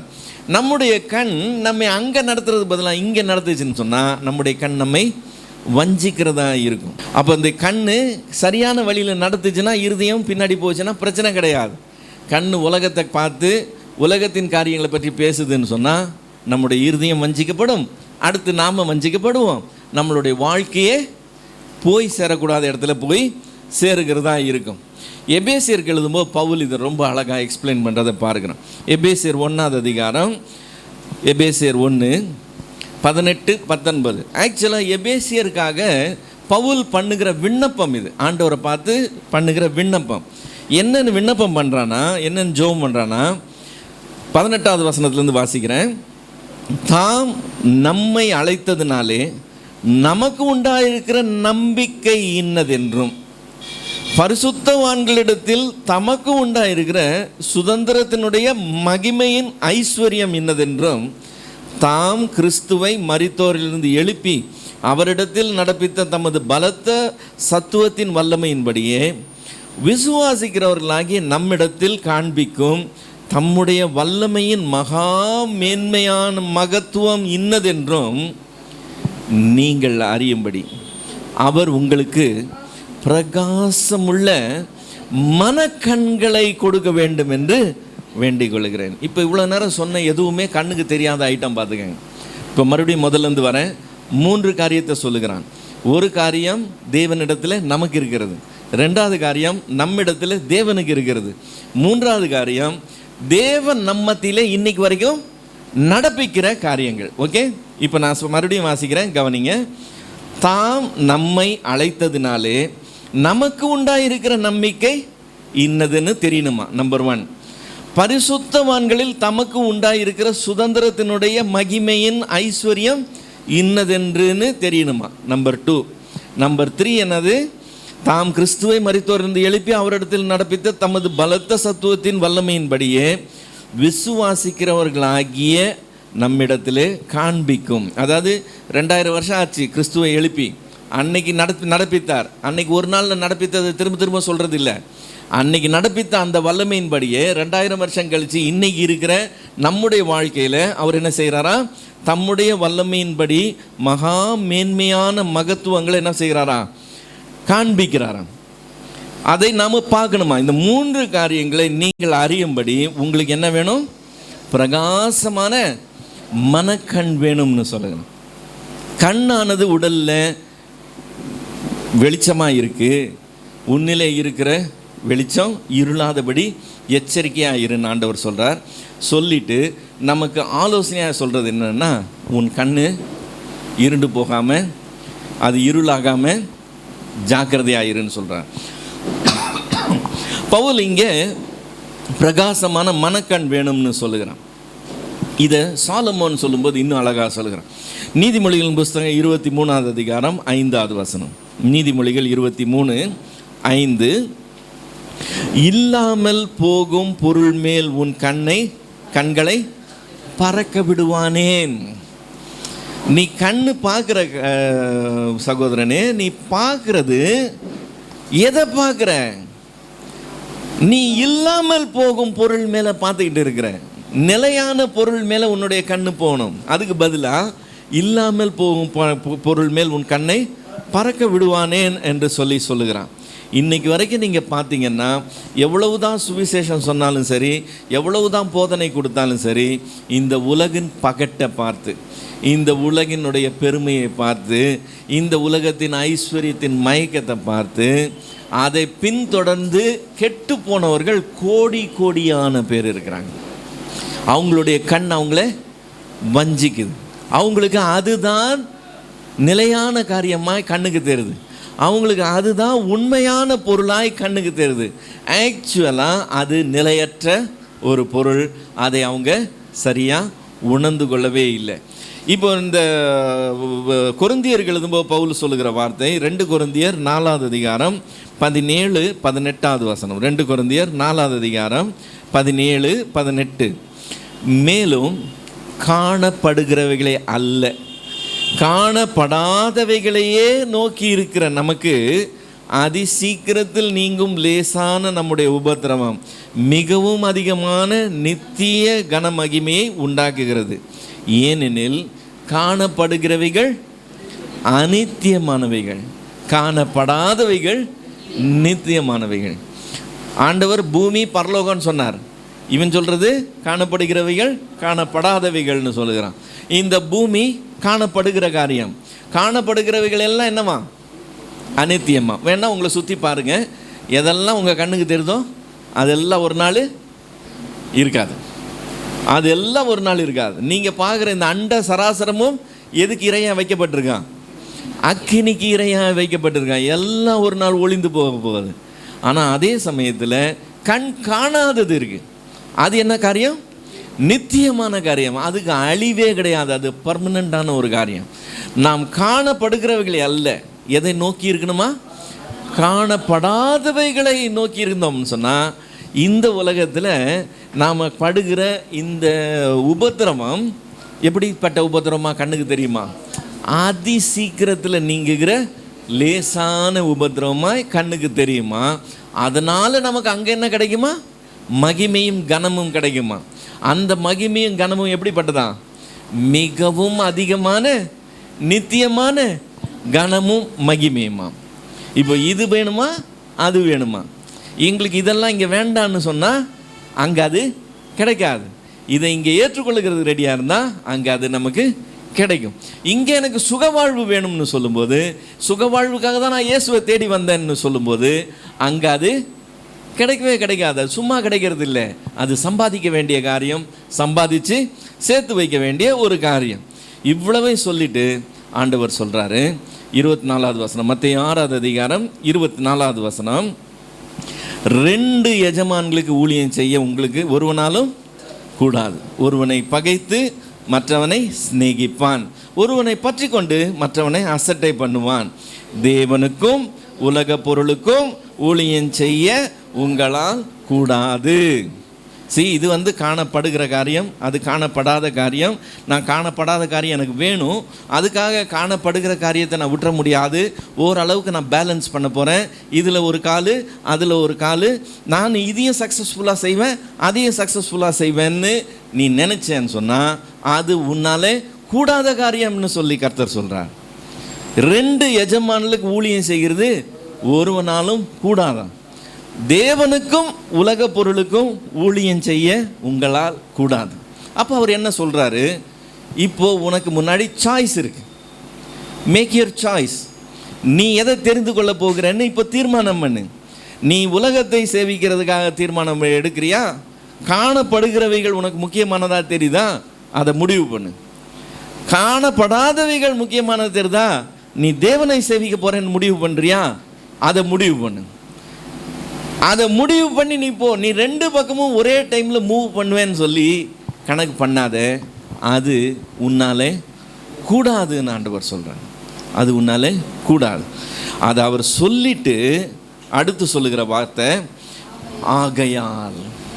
ஆகையால் லூக்காவில் இன்னும் அழகாக இருக்குது. லூக்கா 12வது அதிகாரம் 22வது வசனத்தில், லூக்கா 12:22, பின்னும் அவர் தம்முடைய சீஷரை நோக்கி இப்படி இருக்கிறபடியால்னு சொல்கிறார். மத்தேயு ரொம்ப சிம்பிளாக ஆகையால்னு சொல்லுகிறான். லூக்கா என்னன்னு சொல்கிறான்? இப்படி இருக்கிறபடியால். எப்படி இருக்கிறபடியால்? நீ ஒரு டெசிஷன் எடுக்கணும். என்ன டெசிஷன்? காணப்படுகிறவைகள் பின்னாடி போக போறியா, இல்லாமல் போகும் பொருள் மேலே உன்னுடைய கண்ணை பறக்க விட போறியா, அல்லது தேவனை சேவிக்க போறியா, நித்தியமான காரியங்கள் மேலே கவனம் செலுத்த போறியா, பொக்கிஷத்தை அங்கே சேர்த்து வைக்கிறதுல அதிகம் கவனம் செலுத்த போறியான்னு இன்னைக்கு டிசைட் பண்ணணும். இப்படி இருக்கிறபடியால் நீ என்ன செய்யக்கூடாது? மத்தேயு 6வது அதிகாரம் 25 ஆகையால் எண்ணத்தை உண்போம் எண்ணத்தை குடிப்போம் என்று உங்கள் ஜீவனுக்காகவும் எண்ணத்தை உடுப்போம் என்று உங்கள் சரீரத்துக்காகவும் கவலைப்படாதிருங்கள் என்று உங்களுக்கு சொல்லுகிறேன். ஆகாரத்தை பார்க்கலும் ஜீவனும் உடையை பார்க்கலும் சரீரமும் விசேஷித்தவைகள் அல்லவான்னு சொல்கிறார். இப்போ இங்கே கவலைப்படாதிருங்கள்னு ஆண்டவர் சொல்கிறார். ஆண்டவரே சொல்லிட்டார் என்னன்னு, கவலைப்படக்கூடாது. அதனால் நான் என்ன செய்ய போகிறதில்ல, கவலைப்பட போகிறதில்ல. நாளைக்கு திங்கக்கிழமை நான் கஷ்டப்பட்டு வேலைக்கு போகணுங்கிற கட்டாயமே கிடையாது. என்னத்தை பூசிப்போம் என்னத்தை குடிப்போம்னு என்ன செய்யக்கூடாது, கவலைப்படாதேன்னு சொல்லிட்டார். நான் 10 மணி வரைக்கும் தூங்கிவிட்டு நான் டிவி பார்த்துட்டு ரிலாக்ஸாக இருக்க போகிறேன். ஆண்டவரே சொல்லிட்டார் என்னன்னு, கவலைப்படாது. ஆண்டவர் அப்படி சொல்லலை. ஆண்டவர் அப்படி சொல்லலை. கவலைப்படாதுன்னா என்ன அர்த்தம்னா, இதை விட அதை குறித்து அதிகமாக கவலைப்படுன்னு அர்த்தம். இங்கே சேர்க்காதேன்னா என்ன அர்த்தம்? எல்லாத்தையும் மூடிட்டு எல்லாத்தையும் க்ளோஸ் பண்ணிட்டு நீ எல்லாத்தையும் பாரி சுட்டிக்கிட்டு ரெடியாகி நாளைக்கு போயிடலாம்னு சொல்லி இல்லை. இங்கே சேர்க்குறத விட நீனு அங்கே சேர்க்குறதுல கவனம் செலுத்தணும். கவலைப்படாதிருன்னா என்ன அர்த்தம்? இந்த கவலையோட உனக்கு அந்த கவலை பெருசாக இருக்கணும், அங்கே சேர்த்து வைக்கணுமே, எனக்கு அது இருக்கணுமேன்னு சொல்லி அந்த கவலையோடு பார்க்கும்போது இது கவலையாகவே தெரியக்கூடாது. ஸோ எண்ணத்தை பூசிப்போம் எண்ணத்தை குடிப்போம்னு கவலைப்படுறவங்க வேறு எதை பற்றியும் கவலைப்பட மாட்டாங்க. கவனித்து பாருங்கள். அவங்க எப்போ பார்த்தாலும் அவங்க ஜெபமாக இருக்கட்டும், அவங்க விண்ணப்பமாக இருக்கட்டும், அவங்க உபவாசமாக இருக்கட்டும், எதுவாக இருக்கட்டும், ஐயோ எனக்கு இது வேணுமே, ஐயோ இது எனக்கு வேணுமே, ஐயோ இது குறையாக இருக்குது, ஐயோ எனக்கு இது இல்லையே, எனக்கு இது இருந்தால் நல்லா இருக்குமே, இதுதான் அவங்களுடைய காரியமாக இருக்கும். நீ இதுக்காக கவலைப்படாதேன்னு ஆண்டவர் சொல்கிறார். இதுக்காக கவலைப்படாதே, நிறைய காரியம் இருக்குது, கொஞ்சம் கவனித்து பாருன்னு சொல்கிறார். எண்ணத்தை புசிப்போம் எண்ணத்தை குடிப்போம்னு சொல்லுகிறல்ல, எதுக்காக? அது சரீரத்துக்காக. சரீரம் நீ மேனுஃபேக்சர் பண்ணதா இல்லை அவர் கொடுத்ததா? உன்னால் இது மாதிரி ஒரு சரீரத்தை மேனுஃபேக்சர் பண்ண முடியுமா? உன்னால் பண்ணவே முடியாது. உன்னால் செய்ய முடியாத காரியத்தை அவர் செஞ்சு உனக்கு கொடுத்துருக்கிறார். அந்த சரீரத்தை நீ அனுபவிக்கிற. இப்போ அந்த சரீரத்துக்கு என்ன தேவைப்படுது? உணவும் உடையும் தேவைப்படுது, அவ்வளவுதான். சரீரத்தை கொடுத்தவர் உணவும் உடையும் கொடுக்க மாட்டாரா? அவருடைய லாஜிக் அதுதான். நீ சரீரத்துக்காக தான் நம்ம கவலைப்படுறேன். இந்த சரீரம் எங்கேருந்து வந்துச்சு? அவர் கொடுத்துருக்கிறார். அவர் அதை அதிசயமாக உண்டு பண்ணி அதை உன் கையில் கொடுத்துருக்கிறார். அது அவ்வளவு தூரம் செஞ்சவருக்கு அதுக்கு உடுக்கிறதுக்கும் அதுக்கு புசிக்கிறதுக்கும் அவருக்கு கொடுக்க தெரியாதான்னு கேட்குறாரு. ஸோ அந்த இப்போ நமக்கு இந்த ஜீவனை கொடுத்தது அவர் தான். நம்ம புசிக்கிறதும் குடிக்கிறதும் நம்முடைய ஜீவனுக்காக. நாம் உடுக்கிறது எதுக்காக? நம்ம சரீரத்தை கொடுத்தவர். அதுக்கு வேண்டியதை கொடுக்கறது சாதாரண விஷயம். சாதாரணமாக சொல்லுவாங்கல்ல, யானையை கொடுத்தவன், உங்களுக்கு தெரியாது அது, யானையே கொடுத்துட்டானா. யானையை ஓட்டுறதுக்கு என்ன வேணும்?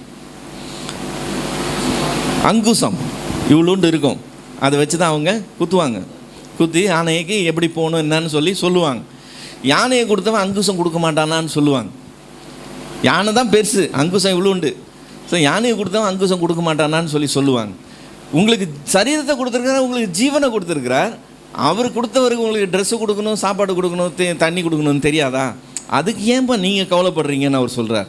சொல்லிட்டு 26வது வசனத்தில், ஆகாயத்து பட்சிகளை கவனித்து பாருங்கள், அவைகள் விதைக்கிறதும் இல்லை, அறுக்கிறதும் இல்லை, களஞ்சியத்தில் சேர்த்து வைக்கிறதும் இல்லை, அவைகளை உங்கள் பரமபிதா பிழைப்பூட்டுகிறார். அவைகளை பார்க்கிலும் நீங்கள் விசேஷித்தவர்கள் அல்லவா?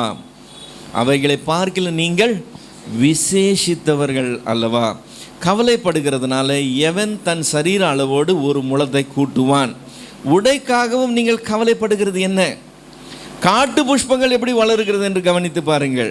அவைகள் உழைக்கிறதும் இல்லை, நூற்கிறதும் இல்லை. அவைகள் என்றாலும் சாலமோன் முதலாய் தன் சர்வ மகிமையிலும் அவைகளில் ஒன்றை போலாயிலும் உடுத்தியிருந்ததில்லை என்று உங்களுக்கு சொல்லுகிறேன். அற்ப விசுவாசிகளே, இன்றைக்கு இருந்து நாளைக்கு அடுப்பில் போடப்படும் காட்டு புல்லுக்கு தேவன் இவ்விதமாய் உடுத்துவித்தால் உங்களுக்கு உடுத்துவிப்பது அதிக நிச்சயம் அல்லவா? ஆகையால் எண்ணத்தை உண்போம், எண்ணத்தை குடிப்போம், எண்ணத்தை உடுப்போம் என்று கவலைப்படாதிருங்கள். இந்த ஆகையால் என்ற வார்த்தை மத்தேயுல 2 இடத்துல வருது. 31வது வசனத்தில் ஒரு தடவை வருது, 25வது வசனத்தில் ஒரு தடவை வருது. 2 தடவையும் ஆகையால் என்ன வருது? 34. இங்கே 35ல் ஆகையால் எண்ணத்தை உண்போம், எண்ணத்தை குடிப்போம், என்ன என்று ஜீவனுக்காகவும் எண்ணத்தை உடுப்போம்னு சரீரத்துக்காக கவலைப்படாதீங்க. 31ல் மறுபடியும் எண்ணத்தை புசிப்போம், எண்ணத்தை குடிப்போம், எண்ணத்தை உடுப்போம்னு கவலைப்படாதீங்க. ஸோ ரிப்பீட் பண்ணுறாரு, 2 தடவை சொல்கிறாரு. 2 தடவை சொல்லும்போது என்ன சொல்கிறாரு? ஆகாயத்தை பட்சியை கவனிச்சுப்பார், காட்டு புஷ்பங்கள் எப்படி வளருதுன்னு கவனிச்சுப்பார். ஆகாயத்து பட்சியை விட நீனு விசேஷமான, காட்டு புஷ்பங்களோட நீனு விசேஷமான. அது இன்றைக்கி தான் இருக்குது, நாளைக்கு அதை எடுத்து அடுப்பில் போட்டுருவாங்க, அது காஞ்சி போயிடும், ஒன்றுமே இருக்காது. ஆனால் அதுக்கு இன்றைக்கி ஒரு நாளைக்கு அதுக்கு அந்த மாதிரி ட்ரெஸ் பண்ணுறவர் உனக்கு ட்ரெஸ் பண்ணுறதுக்கு அவருக்கு தெரியாதா அப்படின்னு சொல்கிறார். இப்போ கவலைப்படாதிருங்கள்னு சொல்லும்போது நான் கவலைப்படாமல் வீட்டில் இருக்கணுங்கிற அர்த்தத்தில் சொல்லலை. ஏற்கனவே சொன்னது போல் நாம் அதை உழைத்து தான் சம்பாதிக்கணும். இப்போ இந்த குருவி ஏதாவது வீட்டில் உட்காந்துருக்கு, ஆண்டவர் தேடி போய் கொடுக்குறாரா? குருவி தேடி தன்னுடைய இரையை அடைந்து தான் கொண்டு வருது. தேவன் அதை பிழைப்பூட்டுகிறார்னா என்ன அர்த்தம்? அதுக்கு பிழைப்பை தேவன் கொடுக்கிறார்னு அர்த்தம். நாம் முயற்சி செய்யும்போது அந்த முயற்சிக்கு கர்த்தர் என்ன செய்கிறார்? நமக்கு பிழைப்பை கொடுக்கிற தேவனாக இருக்கிறார். சோம்பேறிகளுக்கு கர்த்தர் உணவு கொடுக்குறாருன்னு அர்த்தம் கிடையாது. நாம் அதை தேடி தான் பெற்றுக்கொள்ளணும். இப்போ ப்ராப்ளம் என்னன்னு சொன்னால், இது எல்லாத்தையும் சொல்லிவிட்டு இதுக்கெல்லாம் கவலைப்படாதேன்னு சொல்லிவிட்டு இப்போ எதை பற்றி கவலைப்படணும்னு சொல்கிறார். 33வது வசனம், 34வது வசனம், முதலாவது தேவனுடைய ராஜ்யத்தையும் அவருடைய நீதியும் தேடுங்கள்னு சொல்கிறார். இந்த தேடுங்கள்ங்கிற வார்த்தை கவலைப்படுங்கள்ங்கிற வார்த்தையாக வந்துடும். இதுக்கு கவலைப்படாதீங்க, இதுக்கு கவலைப்படுங்க. அதை தேடாதீங்க, இதை தேடுங்க அப்படிங்கிற அர்த்தத்தில் வருது. நீ எதை தான் தேடணுமா? முதலாவது தேவனுடைய ராஜ்யத்தையும் அவருடைய நீதியும் தேடுங்கள். நீங்கள் லூக்கா எழுதின சுவிசேஷம் 12வது அதிகாரத்தில் இதே பகுதி எடுத்து வாசித்தீங்கன்னு சொன்னால், முதலாவது தேவனுடைய ராஜ்யத்தை தேடுங்கள்னு இருக்காது, நீங்கள் தேவனுடைய ராஜ்யத்தையே தேடுங்கள்னு இருக்கும். அப்படின்னா என்ன அர்த்தம்? நீங்கள் அதை மட்டும் தேடினா போதுங்கிற அளவுக்கு. அப்போ நான் வேலை செய்ய வேணாமா? வேலை செய்யணும். ஆனால் நீ தேவனுடைய ராஜ்யத்தை தேடுற அளவோடு பார்த்தாக்க இது இன்சிக்னிஃபிகண்ட்டாக இருக்கணும், ஒன்றும் இல்லைங்கிற அளவுக்கு. நாம் அதுக்கு கவலைப்படுறதோடு பார்த்தாக்க இது கவலைப்படுறது கவலையே இல்லைங்கிற அளவுக்கு நாம் காணப்படாததின் மேலே நோக்கம் உள்ளவர்களாக இருக்கணும். முதலாவது தேவனுடைய ராஜ்யத்தை அவருடைய நீதியை தேடுங்கள், அப்பொழுது இவைகளெல்லாம் உங்களுக்கு கூட கொடுக்கப்படும். ஆகையால் நாளைக்காக கவலைப்படாதீங்க. நான் தேவனுடைய ராஜ்யத்தை தேடுகிறவனாக இருக்கிற வரைக்கும் நாளைய தினத்தை குறித்து நான் கவலைப்பட வேண்டிய அவசியம் இருக்காது. நாளை தினம் தனக்காக அந்த கவலைப்படும், அந்தந்த நாளுக்கு அதனுடைய பாடு போதும் என்று சொல்லுகிறார். இப்போ இந்த உங்களுக்கு கூட கொடுக்கப்படும், நீங்கள் தேவனுடைய ராஜ்யத்தையே தேடுங்கள், என்ன புசிப்போம் என்ன குடிப்போன்னு பற்றி கவலைப்படாதிருங்க, இதெல்லாம் சொல்லும்போது நான் பல வருஷங்களுக்கு முன்னாடி சொல்லியிருக்கிறேன். அப்போது தோசை 10 ரூபாய்க்குள்ளே இருந்தது. தோசை 10 ரூபாய்க்கு உள்ளே இருந்தது. நான் அப்போ சொல்லுவேன், 40 ரூபாய்க்கு தோசை விற்றா கூட உனக்கு தோசை குறையாமல் ஆண்டவர் கொடுப்பாருன்னு. இன்றைக்கி போய் சரவணா பவனில் சாப்பிட்டா 40 ரூபாய் இல்லை, 95 ரூபா போடுறான். 95 ரூபாய்க்கு தோசை விற்றா கூட நம்ம பசியாக பட்னியாக போயிடல. நமக்கு இன்றைக்கி ஆண்டவர் என்ன கொடுத்துட்டு இருக்கிறார்? குறையாமல் கொடுத்துட்டு தான் இருக்கிறார். நமக்கு என்ன தேவைன்னு அவர் அறிந்திருக்கிறார். அதை கொடுக்கறதுல குறையே இருக்காது. அவைகளெல்லாம் கூட கொடுக்கப்படுமா? கூட கொடுக்கப்படும்னு சொன்னாக்க சேர்த்து, அதில் குறை இருக்காது. நாம் தேட வேண்டியது தேவனை தேடணும், அவருடைய ராஜ்யத்தை தேடணும், அவருடைய நீதியை தேடணும். இப்போ இந்த பரலோகத்துக்குண்ட காரியங்கள், காணப்படாத காரியங்கள், நம்மளுடைய காரியம் அது மேலே இருக்கணும். அதை கவனித்து நம்ம அதுக்காக ஓடுறவங்களாக இருக்கணும். இப்போ திங்கக்கிழமையிலேருந்து சனிக்கிழமை வரைக்கும் ஓடி ஓடி ஓடி வேலை செய்கிறாங்கல்ல. இப்போ ஓடி ஓடி வேலை செய்யும்போது அந்த ஓடி வேலை செய்கிறவனை டபக்குன்னு பிடிச்சி, நீ ஏன் இப்படி ஓடி ஓடி உழைக்கிறேன்னு சொல்லி கேட்டு பார்த்தா அவன் என்ன சொல்லுவான்னு நினைக்கிறீங்க? இப்படி உழைச்சாதான் சம்பாதிக்க முடியும். நீ ஏன் சம்பாதிக்கணும்னு கேட்டால் என்ன சொல்லுவான்? சம்பாதிச்சாதான் சாப்பிட முடியும். யாராவது சும்மா கொடுப்பாங்களா? நான் எனக்கு வேண்டியது உழைச்சி சம்பாதிச்சாதான் நான் சாப்பிட முடியும். அடுத்த கேள்வி கேட்கணும், நீ ஏன் சாப்பிடணும்? நீ ஏன் சாப்பிடணும்னு கேட்டால் அடுத்த பதில் என்ன வரும்? சாப்பிட்டாதான் ஓட முடியும். ஏன் ஓடுற? ஓடினாதான் சாப்பிட முடியும். ஏன் சாப்பிட்ற? சாப்பிட்டாதான் ஓட முடியும். நமக்கு பூமி மட்டும் இல்லை, பரலோகமும் இருக்குது. நமக்கு பூமி நிலை இல்லாதது, அது அநித்தியமானது. இது காணப்படுகிறது அநித்தியமானது. பரலோகம் காணப்படலைன்னா கூட அது நித்தியமானது, நிலையானதுன்னு தெரிஞ்சிருந்தா நாம் ஓடுகிற ஓட்டம் சாப்பாட்டுக்காகவும் ஏன் சாப்பிட்ற ஓடுறதுக்காகவும்னு சொல்லிட்டு அப்படி ஒரு ஓட்டம் இருக்காது. நீங்களும் நானும் ஏன் ஓடுகிறோம்னு கேட்டால், நான் என்ன அடையணும்? நித்திய ஜீவனை அடையணும்னு ஓடுகிறேன். நான் பரலோகத்தில் பொக்கிஷத்தை சேர்த்து வைக்கிறதுக்காக தான் ஒவ்வொரு நாளும் ஜீவிக்கிறேன். இன்றைக்கி நான் ஓடுகிறேன், உழைக்கிறேன், எல்லா காரியத்தையும் செய்கிறேன். கர்த்தர் எனக்கு வாய்க்க பண்ண காரியங்கள்லாம் நான் கையிட்டு செய்யும் காரியங்கள் எல்லாவற்றிலையும் நான் ஈடுபட்டு திரும்பி வருகிறேன்னு சொன்னால், இங்கே பொக்கிஷம் சேர்க்கறதுக்கு மட்டும் இல்லை, இதை விட எனக்கு அங்கே பொக்கிஷம் சேர்க்கறதுல தான் இருக்கணும். என்னுடைய கண் எது மேலே கவனத்தில் இருக்கணும்? இல்லாமல் போகும் பொருள் மேலே இல்லை, அந்த நிலையான பொருள் மேலேயே கவனம் இருக்கணும். அங்கே என்னுடைய பொக்கிஷம் சேர்ந்துச்சுன்னு சொன்னால், என்னுடைய இருதயம் எங்கே பொக்கிஷம் இருக்கோ அங்கே என்னுடைய இருதயம் இருக்கிறதா இருக்கும். நம்முடைய கவனம் எல்லாம் அது மேலே தான் இருக்கணும். கர்த்தர் மூச்சு விடாமல் இந்த காரியத்தை சொல்லி முடிக்கிறார். அவர் அதுக்கு முன்னாடி என்ன பேசிக்கிட்டு இருந்தார்? ஜெபம், உபவாசம் பற்றி பேசிக்கிட்டு இருந்தார். இவன் ஆஸ்தியை பற்றி பேசினதுனால பொருளாசையை குறித்து அவர் பேச ஆரம்பித்து, இப்போ கம்ப்ளீட்டாக பொருளை பற்றியும் நம்மளுடைய அனுதின வாழ்க்கையில் உள்ள நம்மளுடைய நோக்கம் எப்படி இருக்குன்றதை பற்றியும் பேசி இந்த அதிகாரம் ஒரு முடிவுக்குள்ளே வருது. இப்போது அவர் முன்னால் வைக்கிற காரியம் இதுதான். தேவனுக்கும் உலக பொருளுக்கும் ஊழியம் செய்கிறது ஒருவனாலேயும் கூடாது. நீ எதை தெரிந்து கொள்ள போகிறாய்? உன் கண் எதை பார்க்க போகுது? நீ இல்லாமல் போகும் பொருளை பார்க்க போறியா, அல்லது நிலையான பொருள் மேலே கவனம் செலுத்த போறியா? இதுதான் சாய்ஸ். இந்த சாய்ஸை நீங்கள் சரியாக எடுத்துக்கிட்டீங்கன்னா அடுத்து நீங்கள் மூவ் பண்ணுற டைரெக்ஷன் சரியாக இருக்கும். அப்போ நம்ம அன்றாடம் இதுக்காக கவலைப்படுறவர்களாக இல்லாமல் நாம் அதுக்காக கவலைப்படுறவர்களாக, அதை தேடுகிறவர்களாக இருக்கணுமோ. தேவனுடைய ராஜ்யத்தையும் அவருடைய நீதியையும் தேடுகிறவர்களாக இருக்கணுமா. அப்போ இங்கே நாங்கள் என்ன செய்கிறது? இங்கே எனக்கு இதெல்லாம் கிடைக்காம போயிருமான்னு இல்லை. இதெல்லாம் கொடுக்கறது யார்? அவர் தான் கொடுக்குறார். அவர் கொடுத்தாருன்னா எப்படி கொடுப்பார் தெரியுமா? உன் சத்துருக்களுக்கு முன்பாக உனக்கு ஒரு பந்தியை ஆயத்தம் பண்ணணும். பந்தியை ஆயத்தம் பண்ணுறது எங்கே வேணால் ஆயத்தம் பண்ணலாம், எங்கே வேணால் ஆயத்தம் பண்ணலாம். ஆனால் ஏன் சத்துருக்கள் முன்னால் பண்ணணும்? சத்துருக்களுக்கு முன்னால் பண்ணால் சத்துருக்களுக்கு வயிறு எரியும். ஐயோ ஐயோ ஐயோன்னு வயிறு எரியும். அவன் வயிறு எரிய அவன் முன்னாடி உங்களுக்காக அவர் என்ன செய்வாரான்? ஒரு பந்தியை ஆயத்தப்படுத்துவாரான். பந்தியை ஆயத்தப்படுத்தி உன் தலையை எண்ணெயால் அவன் முன்னாடியே அபிஷேகம் பண்ணுவாரான். உங்கள் பாத்திரத்தில் உங்களுக்கு வேண்டிய அளவு ஊற்றுவார்னு சொல்லலை. உங்கள் பாத்திரம் எப்படி இருக்குமா? நிரம்பி வழியும்னு ஆண்டவர் சொல்கிறார். இது எந்த இடத்துல வருது? சங்கீதங்களின் புஸ்தகம் 23வது சங்கீதம் 5வது வசனத்தில் வருது. 6வது வசனம் என்ன சொல்லுது?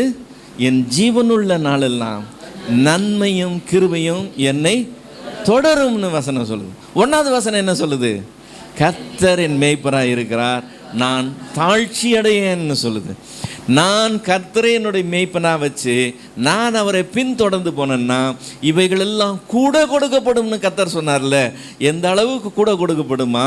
என் சத்துருக்களுக்கு முன்பாக அவர் எனக்கு ஒரு பந்தியை ஆயத்தப்படுத்தி என் தலையை எண்ணெயால் அபிஷேகம் பண்ணுவார், என் பாத்திரம் நிரம்பி வழியும், என் ஜீவனுள்ள நாளெல்லாம் நன்மையும் கிருபையும் நான் எங்கே இருக்கிறேன்னு என்னை தேடி தேடி தேடி வருகிற காரியங்களாக இருக்கும்.